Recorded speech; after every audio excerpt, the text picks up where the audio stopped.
Hello mga ka-super, kasari, katimoriwanay, ka-super mabuhay. Good morning, magandang buhay sa ating lahat.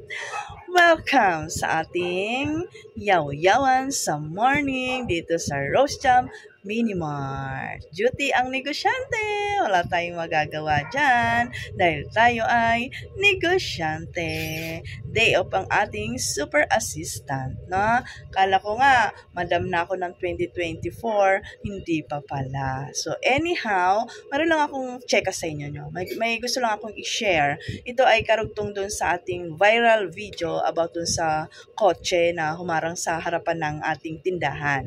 So hindi ko naman intention na talagang mag-viral yun. So ako parang nag-video lang ako. Sabi ko, sinare ko lang sa aking mga ka-super kasali na kayo ba, magagalit ba kayo kung may humarang na sasakyan sa tindahan nyo? Ganyan. Tapos video ako ng tindahan ko. Ganun lang. Hindi ko na-expect na talagang magva-viral siya. So pag viral ang video, kumakalat, diba? Kung sino-sino yung nakakapanood na hindi naman natin followers. So syempre sila galit na galit. Mayroon galit sila dun sa kotse, mayroon din galit sa akin, galit sa mga nagko-comment, mga ganon, di ba? So, samot-saring comment. So, ngayon naman, kasi syempre, di ba, hindi naman natin talaga pagmamay-ari yung daanan, eh. Syempre, public yan, eh. Lahat pwedeng mag-park dyan. Pero, yung sa atin lang, di ba, sa mga nakakaintindi, parang, ano na lang yan, eh, parang common sense na harap ng tindahan yan, di ba? May-ari yung may nakatira diyan, bakit magpa-park ka diyan, 'di ba? So okay lang din naman yung sandalian lang. Syempre hindi naman tayo ganung kasamang tao na kung sandali lang nagmamaktol agad tayo. Hindi naman ganoon, 'di ba? Pero pag mga lumalagpas ng mga 2 hours, 3 hours hanggang ilang oras na diyan, 'di ba? Parang mag-GGRRR din tayo, no? Kasi nga nakakaapekto sa ating tindahan, sa ating mga mamimili. So ngayon naman, siguro dahil kumalat nga yung video, baka napanood na rin nung may-ari, no? So, wala na nagpa-park sa harap ng tindahan ko. Meron naman nagpa-park dito na sa side. Hindi sa harap mismo ng tindahan ko, sa daanan ng mga customers, dito naman sa side. Dito. Pero, sako pa rin ng tindahan natin. So, ngayon, ang naging problema ko naman, wala na akong problema dun sa labasan, pasukan ng tao, no? Kasi, hindi naman nakaharang. Ngayon, ang problema ko naman, yung mga delivery truck ko, yung mga customer ko. Kasi, syempre, pag hindi naman kakasya yung isang truck or sasakyan, di ba, kung may mga nakapark pa dito sa half ng ating tindahan, no? So, ngayon, ang nangyayari, may delivery tayo. Syempre, pag may delivery, magbababa ng mga items natin, no? So, hindi sila makapag-park na maayos kasi nga mayroon pang isang, hindi kasya yung kanilang sasakyan. So, nangyayari, dahil mabilisan, no, dun sa kabilang side na lang, parang nag-hazard na lang, mabilisan, magbaba. So, nakakaabala tayo dun sa mga ibang dadaan pa sana, di ba? Kung nakapark na maayos, makapagbaba na maayos, yung delivery truck, kaso nga, mayroong sasakyan, doon na lang sa kabilang, madalian na lang, may mga parating na mga sasakyan para naman mag-uwi sa kanilang bahay, nakakaharang tayo, di ba? So ako naman, ayoko yung ganon. Gusto ko naghahanap buhay ako, na wala din ako hindi ako nakakaabala sa iba. Kaya nga, di ba, ako nga yung sasakyan ko nga doon, buti na lang may space pa doon sa gilid, doon siya nakalagay para naman, pag may delivery na dumating, makakapag-park maayos at makakapagbaba ng mga items na i-deliver nila dito sa ating tindahan. Tapos ito pa yung napansin ko. May mga customer tayo, syempre may mga customer tayo, may mga brum-brum, may mga sasakyan.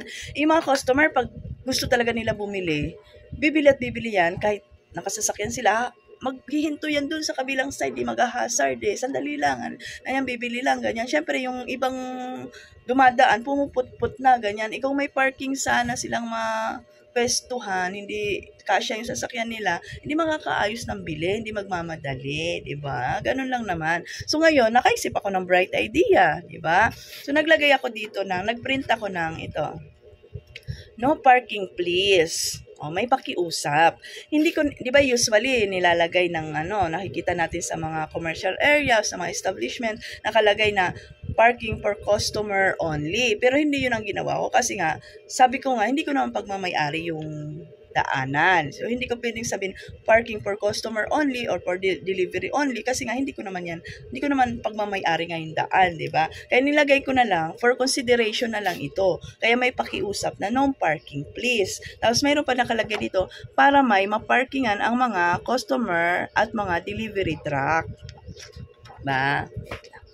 Ito na nga, ayan, mas malinaw. No parking please, para may maparkingan ng mga customer at mga delivery truck. Salamat po. So again, may please dyan, may pakiusap, no? So nasa tao na lang talaga yan kung ano sa tingin niya ang tama o mali. So meron tayo dito ng cable tire, so ano natin dito sa labas, dito sa harap ng ating tindahan.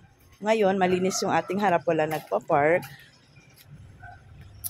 Balik tayo dito sa labas. Ayan. Andun yung ating whitey car, tapos nandun yung kotse ng kapitbahay natin. Minsan talaga may talagang nagpa-park hanggang dito, naharangan yung ating tindahan.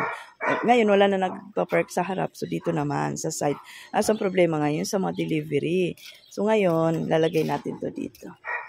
Yan. Pa. Yan.